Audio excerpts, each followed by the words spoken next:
As a parent with 2 kids in public schools, I have some questions.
It's election night, a night that's been coming for a long time. A new school board is up for the vote. And for what's often an overlooked, uninteresting, and low turnout election, tonight is different.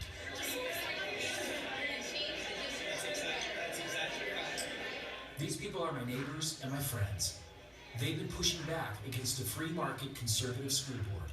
They're trying to roll back free market education reforms that have split our community in half. We've put so much time and effort into this election, and I think you can feel all the energy in the room right now. On the other side of this election, a handful of some very wealthy people and their organizations have spent a lot of money to keep these local citizens from running their own school district. In fact, they've outspent these citizens about 10 to 1. Sounds familiar. In all, more than $1 million has been spent on this local school board election. It's a cash farm, so pay your farm bill because the campaign has no money. The majority of that $1 million has come from a small handful of billionaires and millionaires outside of Douglas County, like Jeb Bush, the Koch brothers, Michael Bloomberg, the billionaire who founded J.D. Edwards, an oil and gas magnate, and a commercial real estate developer. These guys don't live here, and they don't have kids in our public schools. So why are they pouring all of this money into a local school board election? This might have something to do with it. The annual budget of Douglas County Schools hovers somewhere around the $500 million mark. That $500 million is for the most part replenished by the taxes we all pay every year. And so far, that money has been off limits to the private sector because it's been set aside to educate the kids of public schools in Douglas County. But what if all that money could be freed up to the marketplace so that investors, hedge fund managers, and other entrepreneurs could tap into what's considered a sacred cow? That would be a pretty safe investment, knowing that that $500 million would be replenished every year by you and me, the taxpayer. Why would I want to add charter schools into my portfolio? Well, I think it's a very stable business, very recession resistant. It's a very, it's a high demand product. There's 400,000 kids in waiting list for charter schools. They're opening, growing, the industry's growing about 12 to 14% a year. Some people think running public schools like a business is just fine. These free market thinkers think public education in America is broken. And they've got a strong narrative against public schools, teachers, and unions. This highly coordinated effort, largely outside the public view, aims to turn public education over to free market and private business. They use politics and marketing, backed by a lot of outside money, to turn over these local communities. Here's how it started in my hometown. Major financial institutions have teetered on the edge of collapse, and some have failed. The financial crisis of 2009 came right to the front door of Douglas County schools. Reserves dried up, which were followed by dramatic budget cuts, which meant the end of many classes and programs. Teachers had to take what would become a 4-year pay freeze. For many, the school district needed some changes, some smart business sense to get us back on track. So, in the past 2 election cycles, a self-described free market school board got elected into office by a small minority of residents who showed up to vote. I hate to admit it, but I was part of a majority that didn't show up. Their reforms center around choice, where free market competition between schools is considered healthy, and parents get to choose their education for their children the same way one might choose a new car. We simply prefer some attention to scarcity and demand as being determinants of compensation. And oh, by the way, that's what's true in the rest of the American economy. Why should it be any different here? The board's first order of business was to find a new superintendent to carry out its agenda. The board recruited Dr. Elizabeth Fagan, a guest speaker for the Free Market Milton Friedman Foundation. It was about the same time she started that teachers started leaving. Some people like their ideas. I support our school board, I support reform, and I support every teacher out there, but I do not support what the union is doing here tonight. Others see ulterior motives. We believe the district leadership and the Board of Education members distort messages to an alarming degree, which borders on knowingly misleading the public it was elected to serve. I cannot embrace corporate education reform. Our children deserve so much more. Thank you. It's a very libertarian philosophy that says, let the market rule. And to me, what's amazing is that there are, in fact, conservative Republicans, and I meet them, who say, I'm a conservative, I don't want to tear down public education. The public school in my community is the heart of the community.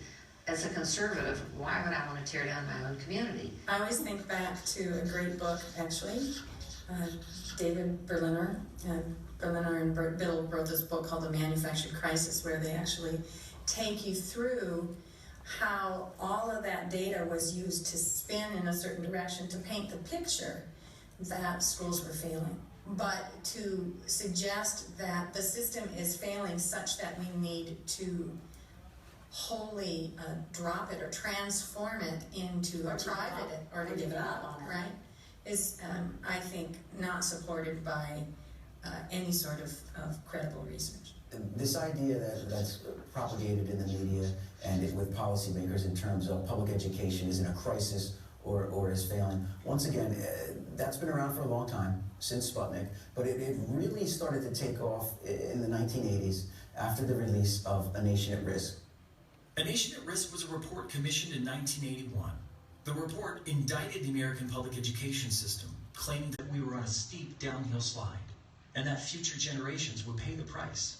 A Nation at Risk set the stage for what the authors of the report saw as much-needed reforms. The math and science and engineering scores of American students are among the lowest in the industrialized world now. Reforms now use careful marketing language with sophisticated-sounding words and catchphrases. We're committed to a world-class education. As we look at world-class education targets, I am so passionate about getting education right. Why does a public school district need to advertise? And I know that they're depending on us. We have some extraordinary teachers in Douglas County. This is a form of image marketing. It's the same kind of strategy used by big corporations who've gotten bad press. BP has paid over $23 billion to help people and businesses who were affected and to cover the cleanup costs. These kinds of commercials are used to make us all feel better about them. Superintendent Elizabeth Fagan advertises Douglas County Schools as an excellent district with its eye on the future. We have just an amazing opportunity in Douglas County because of the quality of our teachers. The emphasis on education and kids. But ask the teachers, and they'll paint you a different picture. Shifted from doing what's right for politics. Just the feeling of that I can't do enough, or that it's sort of being watched by Big Brother. That's the type of feeling that I've had that really negatively impacts my ability to do my job. One thing that's certain in Douglas County, there are a lot of teachers that feel intimidated. The 30-plus teachers I interviewed all asked that their identities be hidden. You're okay with this? Mm-hmm. Sure. Except for one. You're starting to worry me. Brian White is a Gulf War vet, a parent with kids in Douglas County schools, and a high school teacher. You're not afraid to show your identity? No, I'm not. Why not? Because I think the truth needs to be told, and I want people to see me telling the truth about what's going on. You know, I know that the teachers in this district, myself, the teachers that I work with, work very, very hard to make sure that the kids in this district aren't feeling the effects of what's going on. But some of it is, I think, inevitable. Because the climate created by the board and central administration sucks the life out of teaching. At any given school board meeting, you're likely to see Brian White at the podium. He's one of the few teachers who's not afraid to face off with the school board. The corporate reform model is destined to fail. You're not afraid that this district might come after you at all? This board, this superintendent? They may, and if they do, we'll just take that when it comes. I'm not.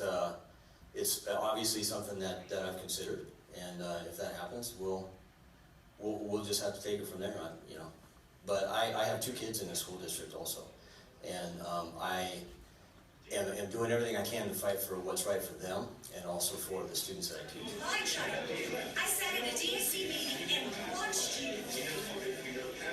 You're gonna sit here and tell me that I didn't sit in a DSC meeting? Teachers aren't the only ones upset at the district. One of the hot buttons is the controversial voucher program. Vouchers take public money away from public schools and give it to private schools. It's an idea that's been around since No Child Left Behind. Vouchers were presented as a way to give low-income parents whose children were in failing schools a way out to private schools. Many of those private schools happen to be religious schools. Parents must be given real options in the face of failure in order to make sure reform is meaningful. And because that crossed the line between separation of church and state, vouchers were dropped from the final version of No Child Left Behind. But in Douglas County, vouchers have been reborn with the Choice Scholarship Program. Choice used to mean all of the schools, public schools that we have in Douglas County. Neighborhood schools, charter schools, online, alternative. We had a vast array of choice. The definition of that word has changed. Choice now means voucher. Meet Cindy Barnard. She's a longtime school district volunteer and for years has helped the district with budgets and planning. She's also the co-founder of Taxpayers for Public Education. Cindy's well known for her eye to detail. And there were details about the voucher program that weren't adding up. A lot of missing information from public documents. So they developed this under the framework of a charter to count students. We've connected the dots. She discovered the district has set up a dummy charter school. Choice Scholarship Charter School. Now this charter school was designed as the mechanism to fund children and basically launder the state funds earmarked for public education, laundered through this charter school to hand to private organizations. There were no students, there were no walls, there were no books, there were no teachers. This was simply a mechanism to take public tax dollars, hand it over to private schools.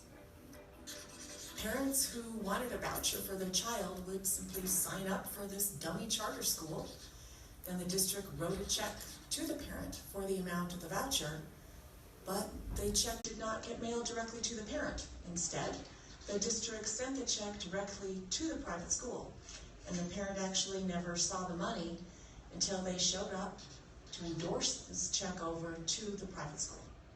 So taxpayers for public education sued the school district. In order for vouchers to take a hold in the first place, they had to have done a lot of groundwork.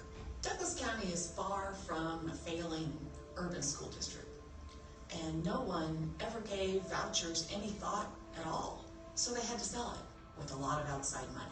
Money that was spent to sway voters, to win elections, and then sell the idea of vouchers to the public.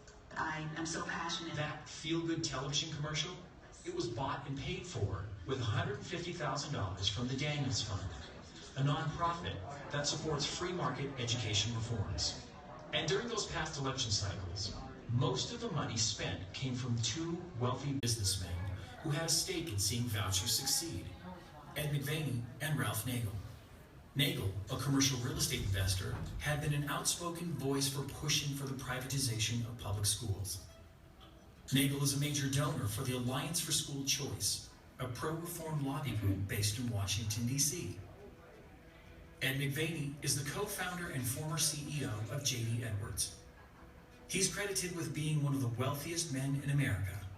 After selling off J.D. Edwards, McVaney's attention turned to Douglas County, where he helped to create Valor Christian High School, a $93 million private religious school with current annual tuition of $16,000 per student, plus fees. With the new voucher program in place, Valor Christian would stand to benefit greatly from the redirected tax dollars for vouchers. And it did. Before the courts put a stop to it, Valor Christian received more public tax dollars from vouchers than any other private school in Douglas County. Back in 2011, McVaney and Nagel combined contributed $60,000 to the local school board election. Defending its position on vouchers has cost the district a lot of money.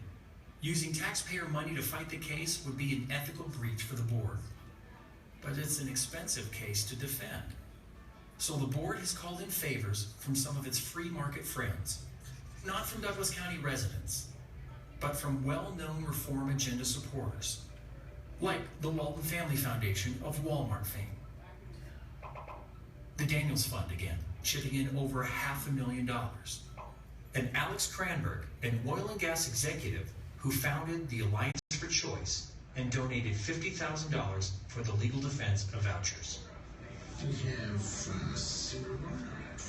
But despite all of those donations, Cindy Barnard discovered that the school board had been using our public money to fight for vouchers in court.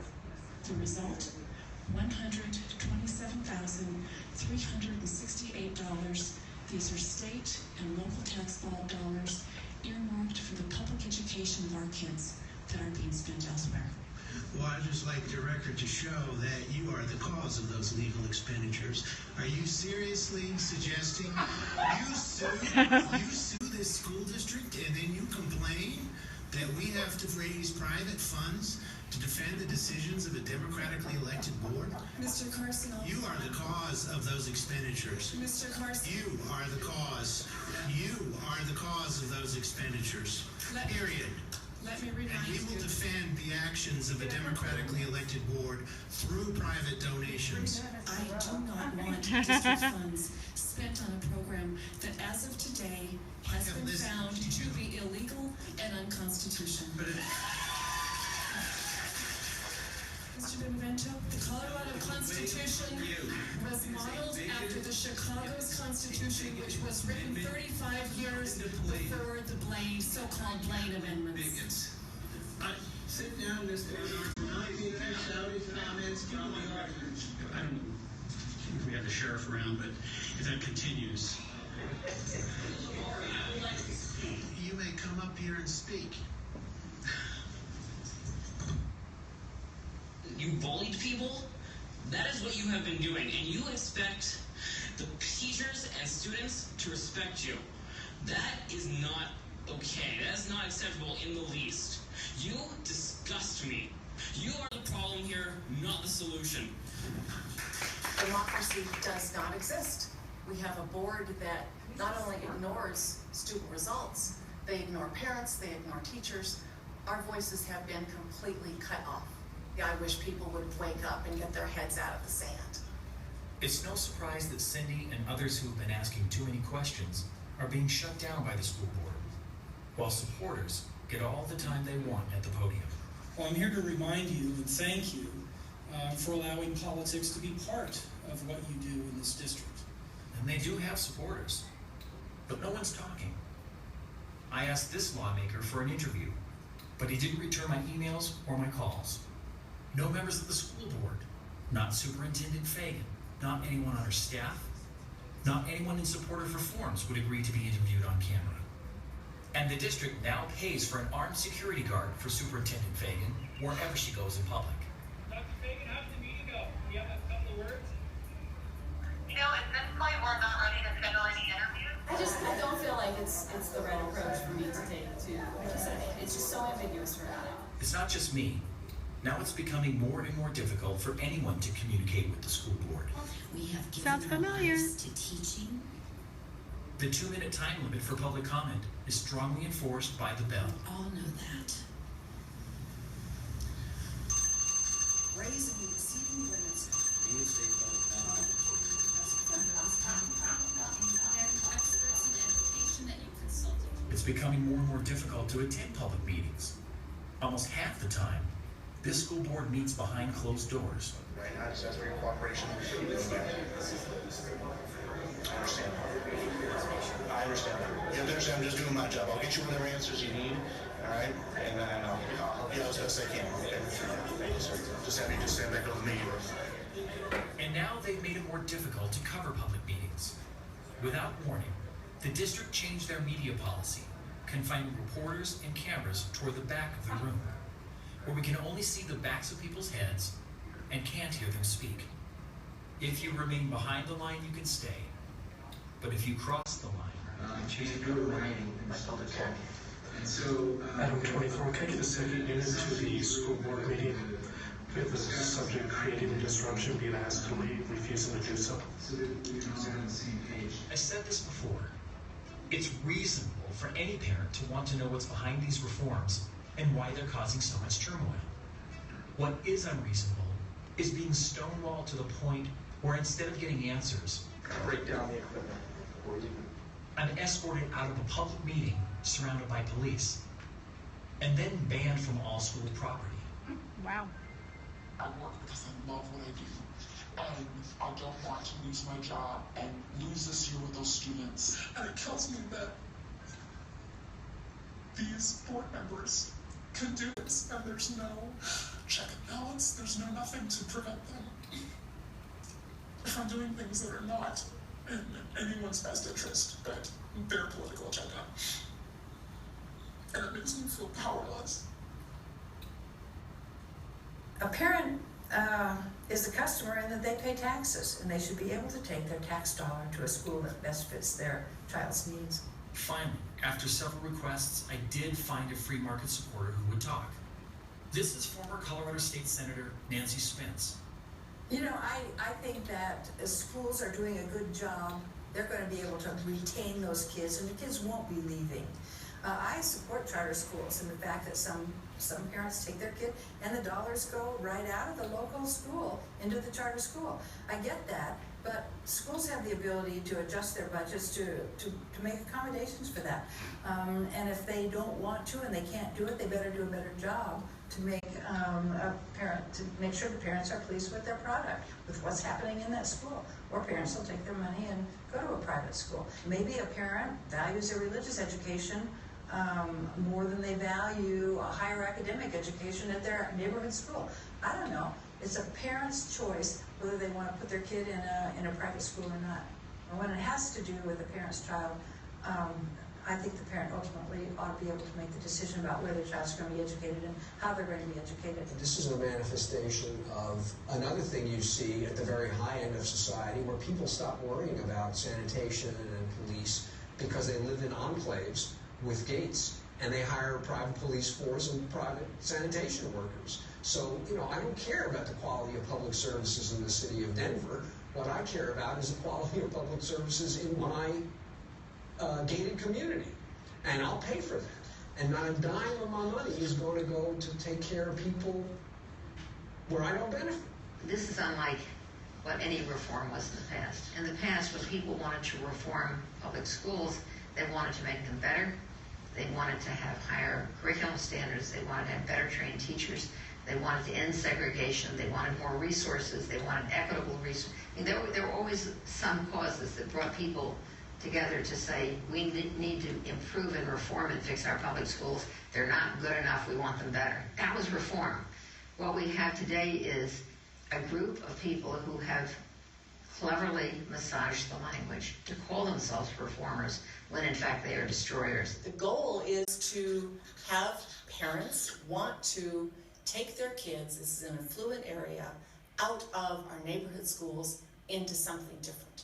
And in order to make them want to do this, they have to degrade our neighborhood schools. Easiest way to do that is to cut the budget. Larger class sizes is one of the biggest things that we've seen with the budget cuts. There were fewer teachers, but the same number of students. So teachers, when they once had 150 students, they now have 180. Experienced teachers are being replaced by young, inexperienced teachers who, incidentally, cost less. The district created a performance plan or a pay plan for teachers that has invited experienced teachers to leave because they're expensive. And when your experienced teachers leave the district, are replaced by inexperienced teachers, the quality of your education system is going to go down. The district is no longer providing the funds, so they look to the parents, and fees have increased drastically. Bus fees, they now have to pay to ride the bus. They will pay to park in their parking lots. AP courses and AP exams, they will also pay for textbooks. There are technology fees, classroom fees for using labs, chemistry labs, biology labs. It doesn't end. It's no longer a free public education. They created a block schedule with fewer teachers. Teachers cost money, it's 85% of the budget. So what they did is they created a situation where students were asked to take fewer courses. In fact, they were demanded to take fewer courses, where our students are now part-time students.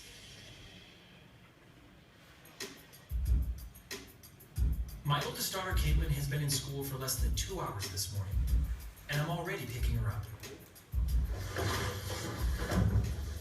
Aren't you a little cold?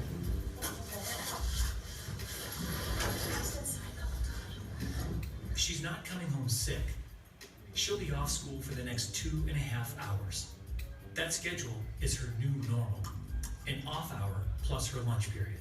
What time do you have to be back? 11:40. Next year, when she's a junior, and then a senior after that, she'll have up to 3.5 hours off from her school day.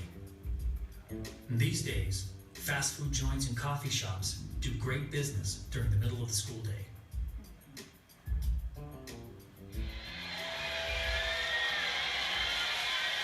Katy Perry visited Lakewood High School after students there won a national contest for school spirit. Lakewood is the flagship of Jefferson County Schools, which is right next door to us in Douglas County.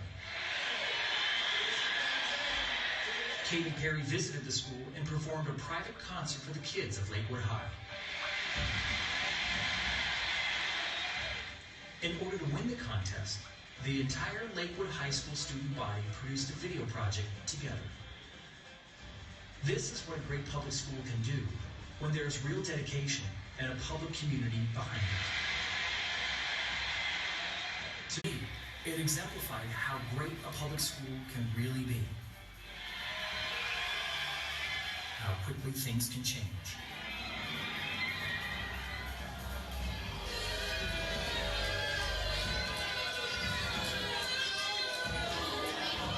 This is Jefferson County Schools just a few months later.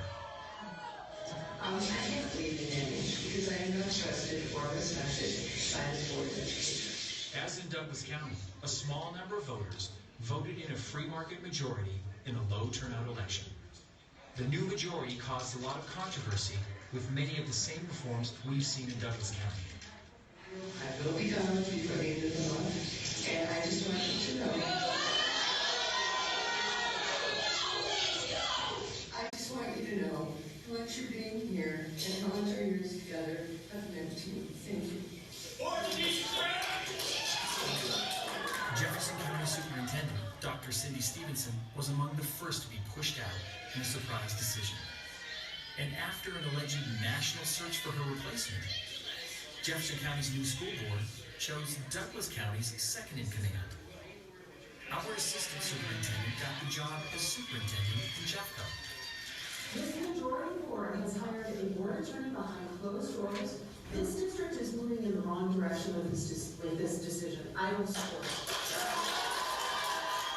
There's something different in the air here in Jefferson County. A raw energy that you just don't feel in Douglas County. These citizens aren't afraid to stand up against the reformers. And watch this. Is in place. Is that just a farce? Has their decision already been made? When Ken Witt, the newly elected Reform School Board president, is questioned by an opposing school board member, and he refuses to answer the question. This board will take a 10-minute recess.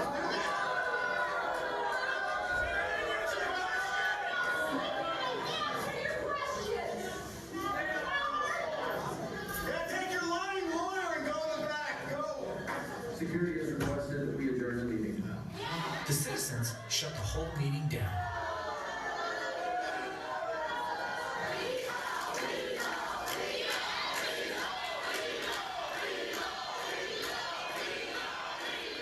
If this kind of thing is happening in Douglas County schools, and right next door in Jefferson County schools, where else?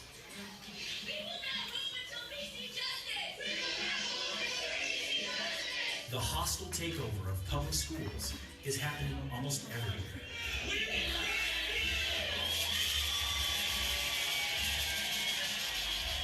Parents, you need to question these people. Do the research online. The more I learn, the more questions I have. This bullying has not stopped since 2011.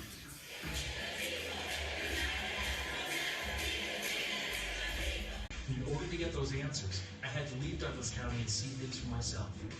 So I bought a plane ticket and headed for Chicago. Unlike conservative Douglas County, Chicago has a long dynasty of Democratic control. It's no secret, Chicago is plagued with poverty, and it's reflected in its public schools. Chicago Public Schools graduates only about 69% of its students. When Richard Daley was mayor, he took over Chicago Public Schools in an attempt to turn the schools around. He replaced the school superintendent with the CEO of schools, with the idea of running the school district more like a business. A higher level of accountability and excellence than ever. But Chicago is also a strong union town. More than 32,000 teachers and education professionals are members of the Chicago Teachers Union. Offering our children an outstanding education is one of our most fundamental, perhaps our most fundamental obligation as a country. Democrats for Education Reform provide much of the horsepower here in Chicago. They're a very well-funded organization that spent a lot of money on elections, advertising, and coordinated efforts to help push reforms. It's this combination of politics and poverty that has created a perfect storm for education reform. It's Sunday night, and while everyone else is watching the Bears on TV, Philip Cantor is grading papers. He's a high school science teacher at one of the poorest schools in the city. He tells me his students face a whole set of problems that the kids in Douglas County will never know. When you're working with really low-income students, the level of out-of-school factors that you have to deal with goes up dramatically. These are students who deal with abuse. They're students who deal with family members who are incarcerated.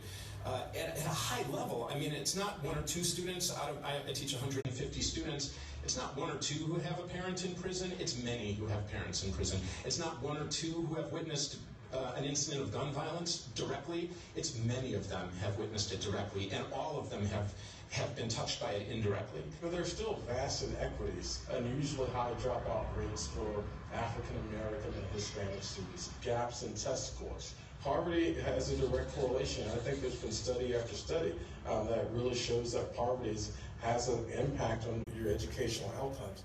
Every kid, no matter what their color, no matter what their socioeconomic background, can go into a classroom and be assured that they will have the opportunity to have a great educational outcome. And the way it is right now in this country, that's not assured. Your job as a teacher is to teach them the content. I still have to teach them DNA replication, but I'm also trying to sort of help them through their life at the time, and unless I can connect with them and help them just know that somebody cares about them and their life, they have no interest in learning about DNA replication. Thank you, Chicago, for this humbling victory. All I can say, you sure know how to make a guy feel at home. Rahm Emanuel left his post as President Obama's chief of staff to run for the mayor of Chicago. We have not won anything until a kid can go to school thinking of their studies and not their safety. Part of his platform was to tackle gang violence, which had become a familiar companion alongside Chicago's poverty problems. So 7 dead, 37 injured again this weekend alone, 3 dozen shootings last weekend. Many Chicago kids must walk through dangerous gang territory and cross gang lines just to get to school. A cornerstone in Mayor Emanuel's plan was to shutter more than 50 public schools, while at the same time allowing privately run charter schools to mushroom. This new generation of charter school has proven to be a safe bet and a boon for charter school companies. If you could buy one thing right now, David, one type of asset in real estate, what would it be? Well, we probably the charter school business we said is our highest growth and most appealing segment right now of the portfolio. It's the most high in demand, it's the most recession resistant, and great opportunity set with 500 schools starting every year. It's a $2.5 billion opportunity set in rough measure annually. One way that we try to understand things is to look at a map, and when we look at these underutilized schools, we see that they're surrounded by charters that are draining the traditional schools of students. So at the same time we hear about underutilized schools, we also hear talk of building more charters, which sounds about as contradictory as eliminating the... Mr. Brunson, excuse me. Charter schools are one of those sticky widgets in public education. Some people love them. Others see them as a threat. Many parents see them as a step up from public schools because charters often present themselves as a quasi-private alternative, where some students wear uniforms and the schools can have catchy names with words like academy and college prep. Originally, charter schools were alternative public schools started by parent groups who wanted a more direct involvement in their child's education. And for many, that model worked well. But that model has changed over the years. A current trend is charter schools run by private education management organizations, sometimes called EMOs or CMOs. About 40% of the country's 6,000 charter schools are run by these companies, and the trend is growing. As an example, about 80% of Michigan's charter schools are now privately run. Charters have always had a lot of latitude and autonomy in how they run their schools. There is little or no financial oversight from the public tax dollars they receive from us to run the schools. For example, they get to set their own curriculum, their own enrollment criteria, and their own discipline standards. Many charter school teachers aren't required to be certified and are consequently paid much less than their public school colleagues. And not every kid can attend a charter school. There's evidence that some schools can make it very difficult for students to get in if they don't fit the mold. A Reuters investigation found at some schools, the enrollment period was only a few hours each year. At this charter school located in a wealthy suburb of Chicago, parents were required to become investors in the school. There were benefits to this investment, including naming rights for the donor who met the $10 million price tag. Charter schools don't have to provide many of the services required by traditional public schools, like, for instance, free and reduced lunch. Most do not provide transportation. And although charter schools are required by law to provide special education, investigations have shown that students with special needs are often discouraged from enrolling and counseled out of charter schools. In Illinois, charter schools even have their own lobby group. Instead of charters being started by teachers and parents in a community, they're being started and funded with public money through these large charter chains that are large business conglomerates. Some are for-profit, some are non-profit, but they all, if you look at their boards of directors, tend to be full of hedge fund managers and investment bankers. The education market is seen as a tremendous market. Whenever they're challenged in court before the National Labor Relations Board, they say, we are not a public school, we are not subject to the public laws, we're private corporations that contract with the government. I'm convinced, I've seen this now happen time and again on the West Coast, on the East Coast, and in the Midwest, where the charter response to any situation is we're not public schools. But when they go looking for the money, they're public schools. When Rahm Emanuel returned to Chicago to run for mayor, it was the CEO of UNO, Juan Rangel, who walked alongside the streets of Pilsen. Questions have surfaced about alleged insider deals to contractors. Federal investigations and FBI raids raised questions about EMOs in Chicago and across the country. UNO had received a $98 million state construction grant, but now the Securities and Exchange Commission is investigating UNO. I would be lying if I said I'm not concerned about ensuring quality within the education reform movement. Whenever you have something new, something innovative, and people are trying to get involved with it, you're going to have folks who get involved who have an opportunistic bent to them, whose interests aren't really in the students or the families, but how can I make a buck off of this? In Chicago, charter schools proliferate while public schools close. The decision to deal with the 54 schools was not taken lightly, but it was taken with the notion of how we make sure that every child can get to a quality school with a quality education. The feeling of a loss of local control and identity when politically connected outside companies and groups take over their schools in an attempt to make them better. You already took our jobs away. You already took our homes away. Now you want to take our education away. Today, there is little harmony at Chicago Public School Board meetings.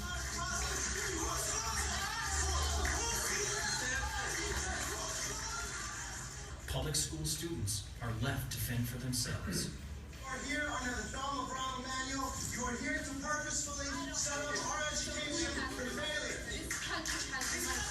These corporations have the money. These CEOs have the money. These banks have the money. And it's not fair. It's not fair.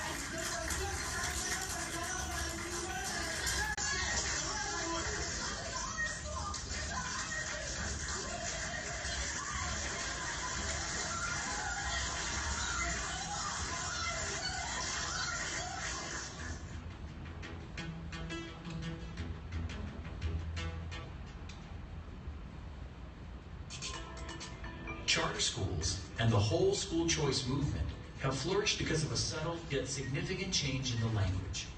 One short phrase reframes the entire conversation about public school funding: per pupil revenue. It's the foundation for every school choice initiative and a free market catchphrase. Here's what it means. Traditionally, public schools have been funded by need. For example, if a school has a high population of children living below the poverty line, more money might be sent to that school for free and reduced lunches. The same would hold true for schools that need more special education teachers or English as a second language teachers. The kids who need this extra help are simply more expensive to educate. In contrast, the free market approach to school funding is one of simple arithmetic. Per pupil revenue equally divides the overall budget by the number of students in the district. Every student gets the same amount of money, regardless of their needs. This also puts the idea into parents' heads that this is their money, and they can spend it however they want on their child's education. The money follows the child. When a child leaves a public school for, say, a charter, he depletes that overall public school's budget by taking the money with him. Critics argue the kids who need the most help the most expensive to educate, are now being left behind in the underfunded public schools.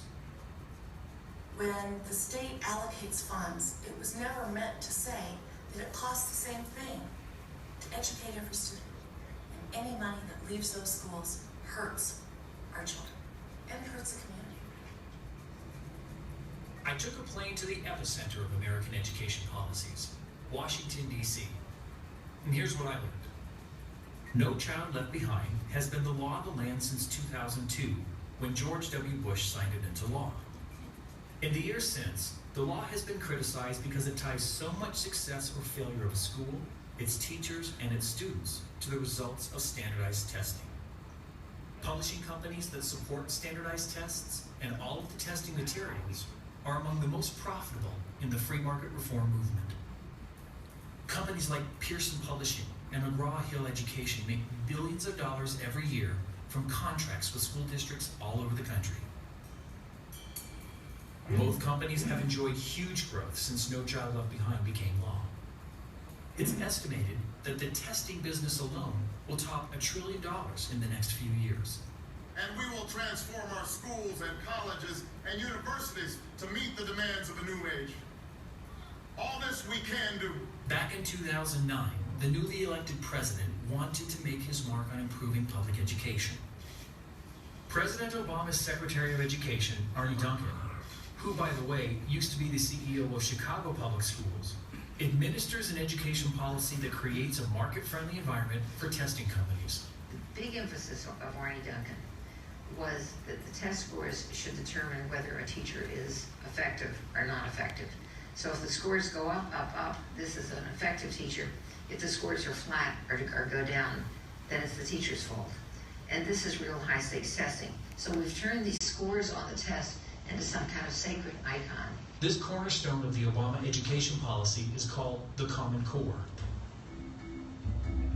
The idea behind Common Core sounds like a good one, giving every student a level playing field of skills when they graduate. But there are strings attached, and many of those strings lead back to the richest man in America, Bill Gates. Gates has been critical of American public schools for several years. He claims public schools and public school teachers are in large part obsolete and ineffective. Gates' view of American education is one where charter schools dominate and compete for their students. The Bill and Melinda Gates Foundation has spent and continues to spend billions of dollars to influence and change American public education. In just 2 years, the foundation has spent more than $200 million across the country to influence state lawmakers, teachers' unions, school districts, and lobby groups to adopt and support Common Core standards. Just 2 years and $200 million later, 45 states now adopt Common Core. It's a mammoth transformation of American public education. No one can deny all of the good that Bill Gates does with his philanthropy. And the principle of Common Core is a good one. But critics say it's the way Common Core is being implemented that's setting up public education for failure. That's because Common Core has to be tested on students. I'm talking about tests. Ew, I don't like tests. You're not the only one, Eddie. But the new tests are just replacing the ones you already take, with questions that show us whether you really understand things, like fractions. And it's those standardized test scores that are the linchpin for success or failure. If students perform poorly on standardized tests, then their teachers may get a poor review. It could even cost them their job. If states don't prove they have rigorous education standards, federal money is held back from the public schools in that state. This is what's been called high-stakes testing. The claim is that No Child Left Behind will encourage better teachers and better performing schools. But critics see holes in that law. They see it as putting a stranglehold on public school teachers and their schools. Schools in impoverished areas and students with little family support will likely perform poorly. Their teachers will be poorly evaluated, and their schools will not receive the much-needed federal funding. When public schools fail, and public school teachers are evaluated poorly, then reformers can make a strong case to close that school and do away with its teachers, oftentimes replacing it with a privately run charter school, something Bill Gates wholeheartedly supports. Bottom line is, I start to think about all this data-driven metric that we're locked into right now. It's treating children as if they were identical. We're heading for a direction of mechanizing education and treating the children as interchangeable parts. While I was in Washington, D.C., I got a tip that Arne Duncan was speaking at a local elementary school for a press event. So I showed up there too, with my camera. I was able to meet the Secretary of Education and interview him briefly at the end of the event. I asked him about for-profit interests in public education. Needs a public education system where everyone needs a good public education. Well, that's what we're about, is about having great public education. You're seeing that right here in D.C., whether it's traditional schools, whether it's charter schools, it doesn't matter. We just need great public schools, and that's what D.C. is committed to having. Is it fair to have business interests be part of public education? Well, I think it's an odd question. You have textbook companies, you have buses, you have lunches, you have milk, and so there's always been business and education. The bottom line is, how do you make sure every single child has a good education? That's what we're about. You know, if you look at it only as the right wing is doing this, that's interesting, but more importantly, the right wing and the Obama administration are working hand in glove, and that is bizarre. Turning public schools over to private industry takes changing some laws. And these laws aren't being written on Capitol Hill. They're being written a few blocks away by corporate representatives and their state lawmaker partners. Members of the American Legislative Exchange Council, or ALEC, have been quietly rewriting education policy for business interests, state by state. And they've been doing it for decades. ALEC is a group of public and private sector people who come together to discuss political issues across the country. I'm just a bill, yes, I'm only a bill, and I'm sitting here on Capitol Hill. Well, it's a long, long journey.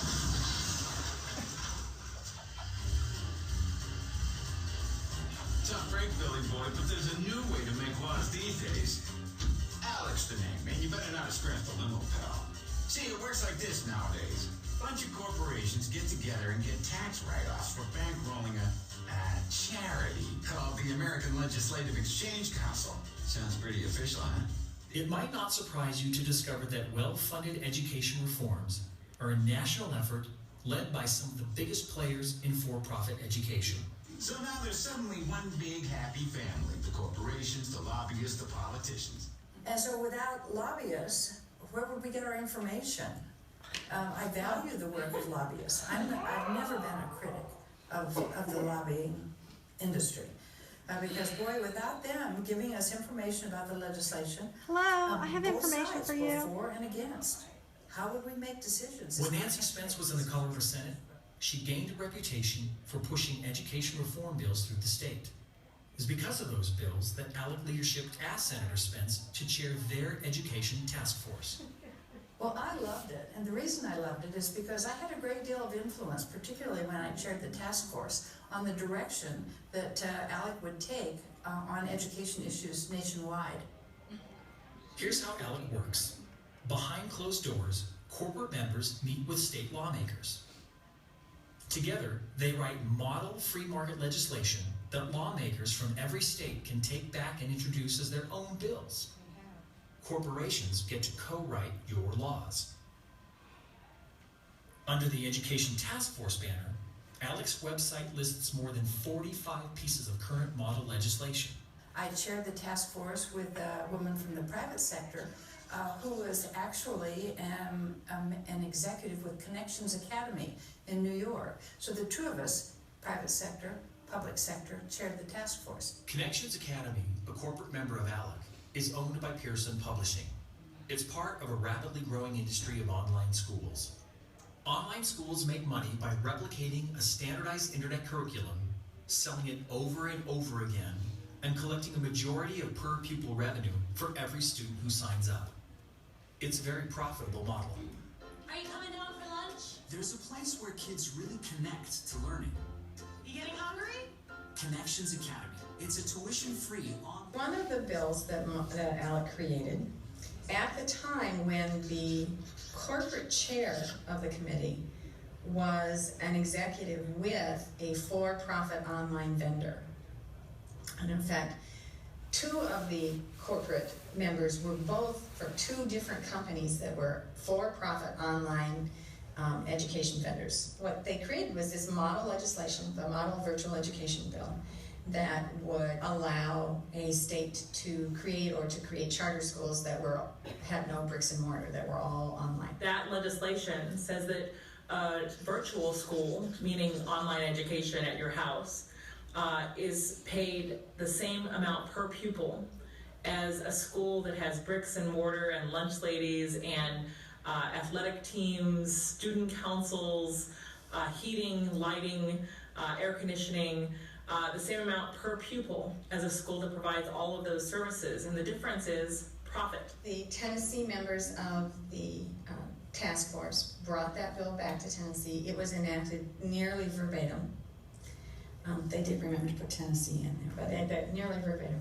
Within months, there was a no-bid contract from one of the school districts hiring the very corporation that helped to write the bill. When you look at K-12, one of the things you see is that this is an entity that was spawned in part by Wall Street traders in the first place. Is your child happy in school? Is the pace too fast or too slow? Does your child need a more flexible or individualized approach? You do have another choice. Online learning for K-12. That money comes out of our public schools and goes in the hands of a Wall Street traded firm who's not accountable to you, whose investors may be in the US or abroad, whose bottom line is the bottom line and not necessarily whether your students, your kids perform well or not. And they're paid handsomely out of your tax dollars. So when I looked at K-12, one of the companies that has been part of ALEC, they're paying their CEO, K-12 is paying its CEO nearly $500,000 a year in salary, and he's received nearly $20 million in stock. That's almost all at public expense. As it turns out, ALEC Screech also comes very close to home. Cindy Barnard discovered that there's a lot of ALEC influence stitched into Douglas County's reforms.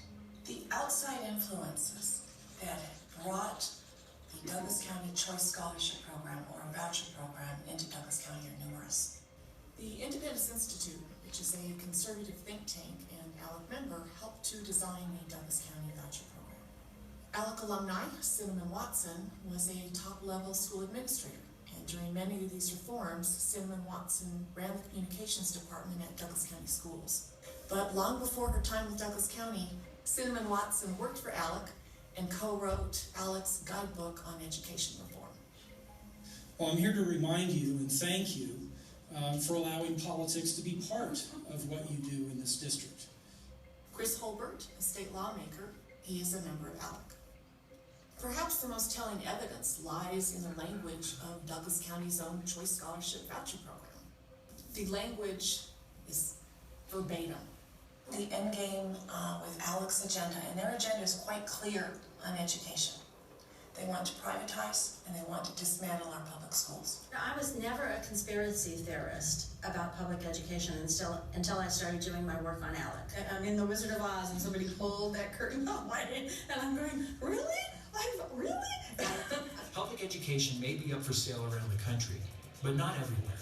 I did find some examples where public education was working great. Here's just one example. My premise is that learning doesn't take place unless there's interest behind it. Interest drives everything.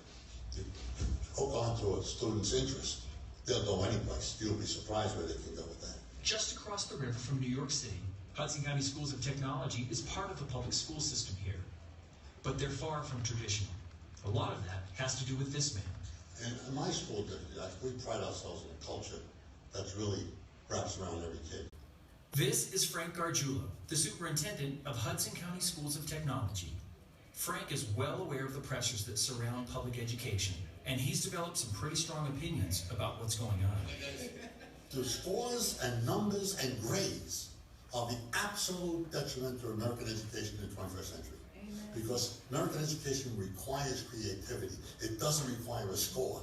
This whole idea of standardizing, this whole idea of making people standard, there's no such thing as a standard person. I never met this. I never met me anyplace. You know what I mean? This just doesn't exist. And so what we continually try to do is take a kind of a round kid and stick it in a square hole and shove them in best we can and push down the sides to get them in there or her in there. It just doesn't work. Frank Gargiulo has taken his schools down an unorthodox path, which shields his teachers and his students from many of the reform pressures.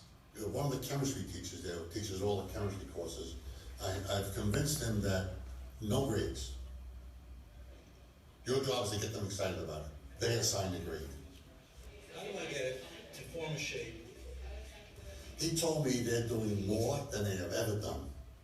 When you look at it that way, it's much easier to explain the different energies in the shells. In the 21st century, you need to teach children how to learn, not what to learn. What to learn is the interest piece. Through that vehicle, you need to learn everything you need to survive and flourish and be successful. I believe in a country where every kid has an equal shot at beating something. And that notion that we have that we need to have winners and losers is tough on kids. Very often corporations and people who have a lot of money believe because they have a lot of money, they got smart. You know what I mean? And I don't know if they're smart or not smart, but they have a lot of money.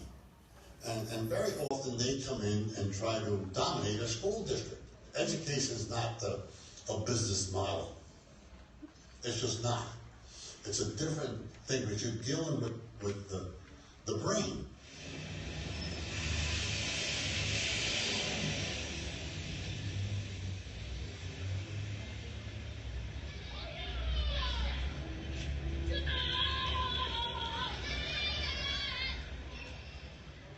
A lot has been said about failing public schools.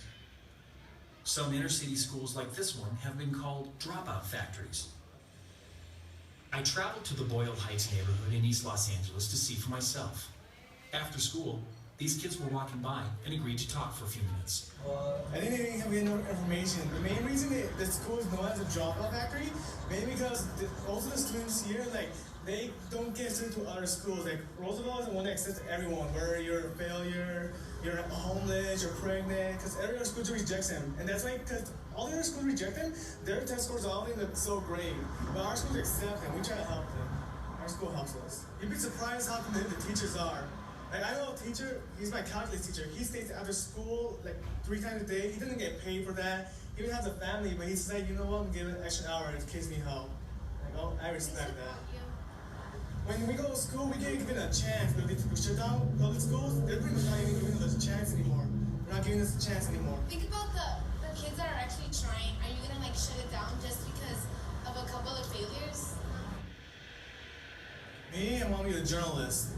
I want to go USC and all that, and my grade is 4.14. I want to be a psychiatrist. Well, I want to become a mechanical engineer. The reason I want to become a mechanical engineer because I love inventing new stuff. What are you doing now after school?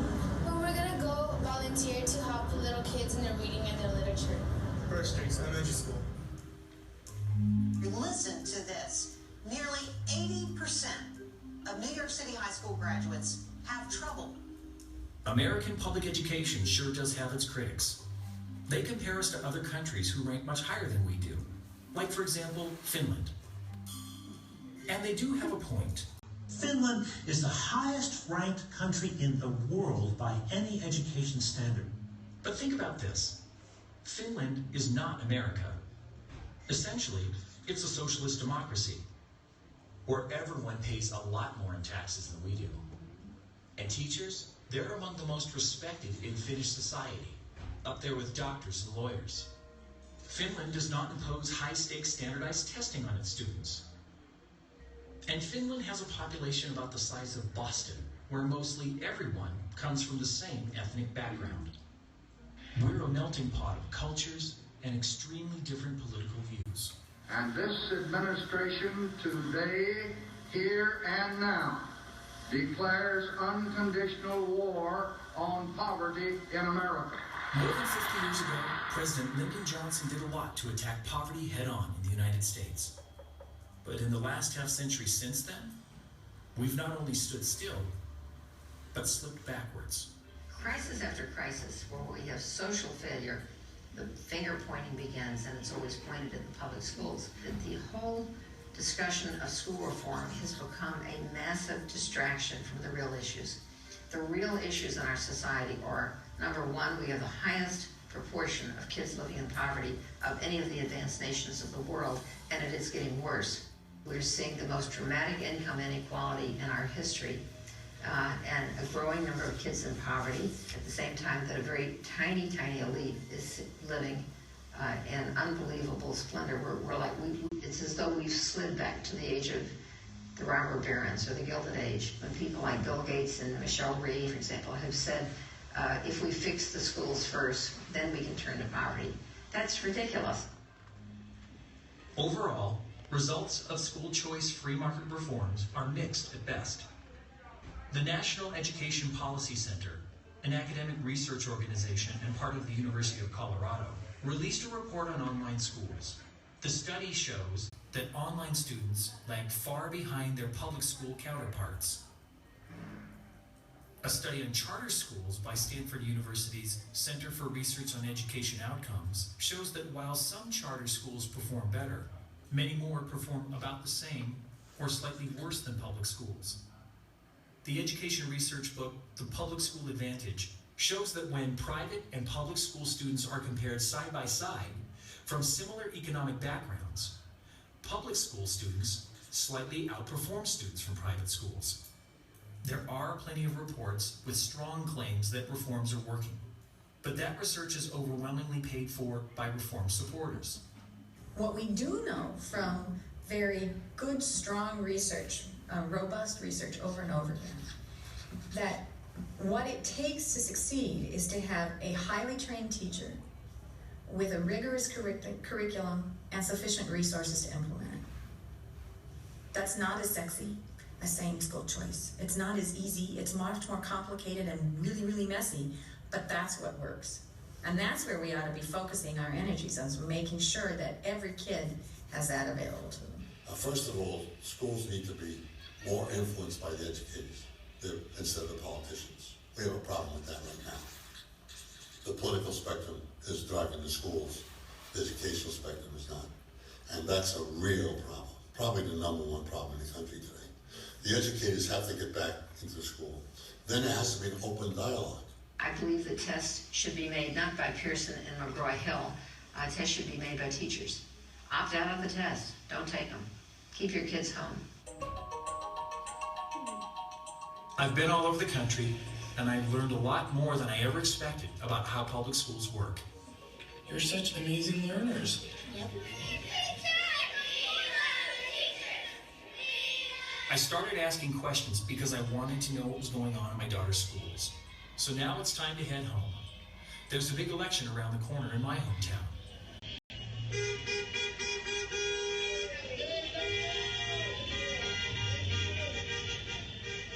Over the next several months, the citizens of Douglas County will come together like they never have before. I was a public school kid and I was smart enough to make a sandwich board and I love teachers. So what are you guys doing here tonight? The free market reformers have their own strategy. I don't understand the sign. Can you explain the sign to me? These costume Grinches wouldn't show their faces in public, but it turns out they were paid protesters from a mysterious outside money source. And then there's AM radio. The free market reformers have a friend and conservative talk show host, Mike Rosen.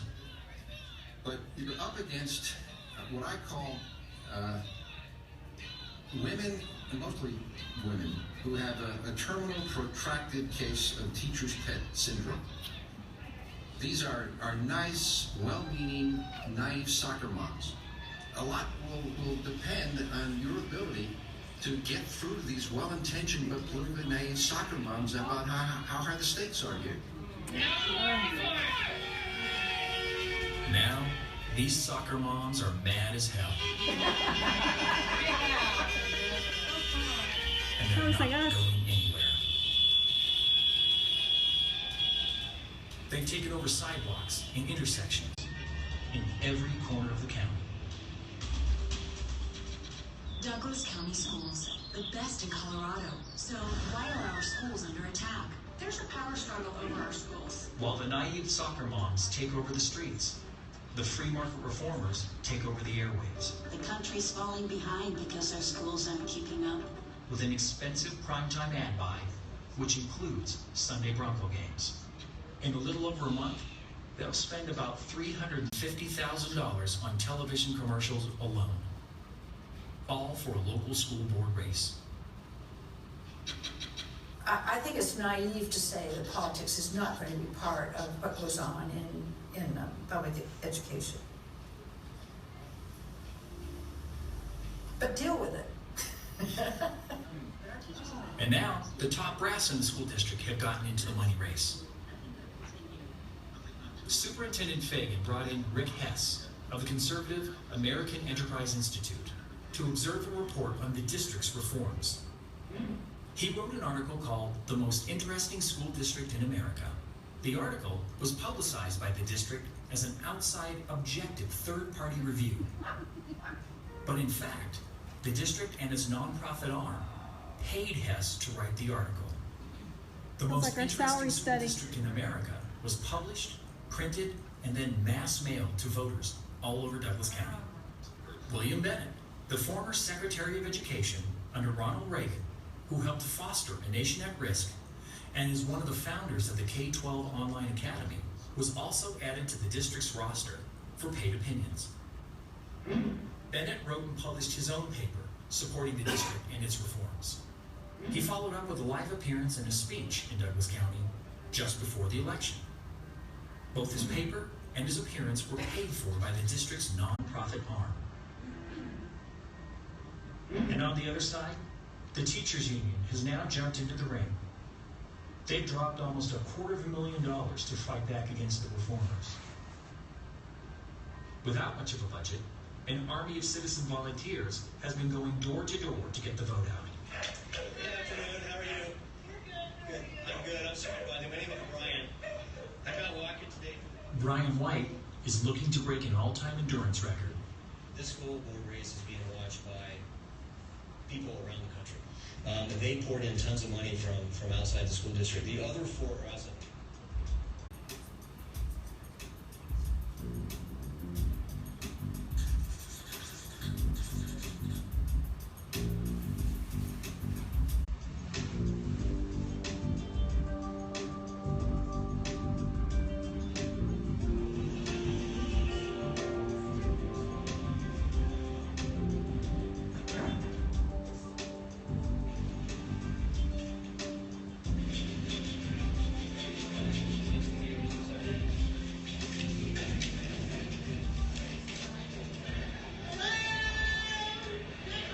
Chase, 47%.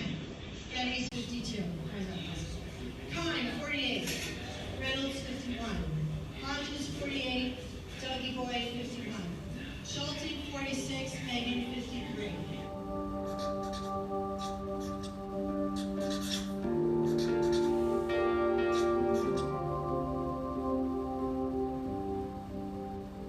The teachers at our school, they're all gathered together in a certain honor.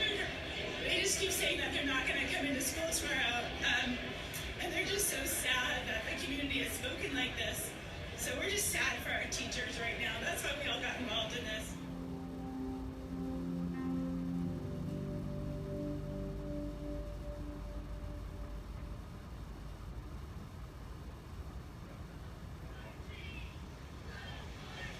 Going into election night, I thought that, it could have gone either way. The election could be considered a failure because we didn't win the election, but we almost won against massive amounts of money coming in from outside the county. So I think I've come to realize that it's more of a marathon than it is a sprint. It's going to take some time. Today, the Douglas County School Board moves ahead, and now it has capped the number of people who can attend board meetings, leaving many citizens stuck out in the hallway. But this fight is far from over. Right next door in Jefferson County, the citizens have taken their cue from us, and they've doubled down on their efforts to push back. We need to be out and be spoken and heard. Right now, we've got the national spotlight.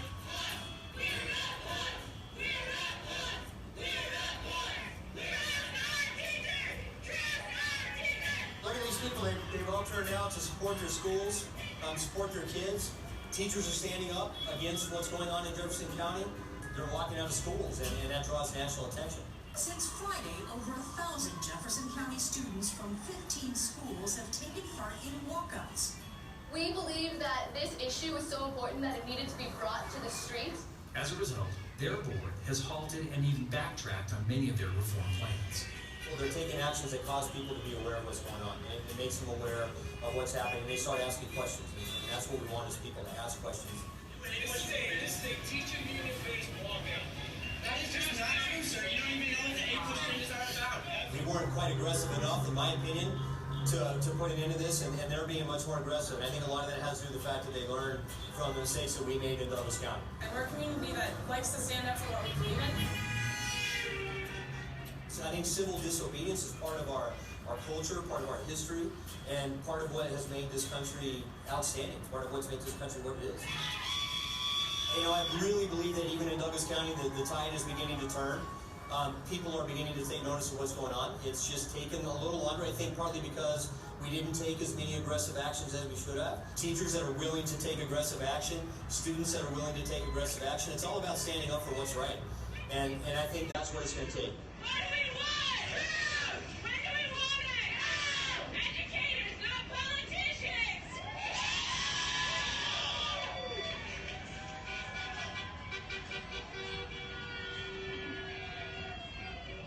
In 20 years from now, teachers will be on the right side of history, and I believe that the history books will talk about how teachers and students and informed community members stood up to big money interests and actually saved public education in this country, which in my opinion is critical to continuing our republic and continuing democracy in this country.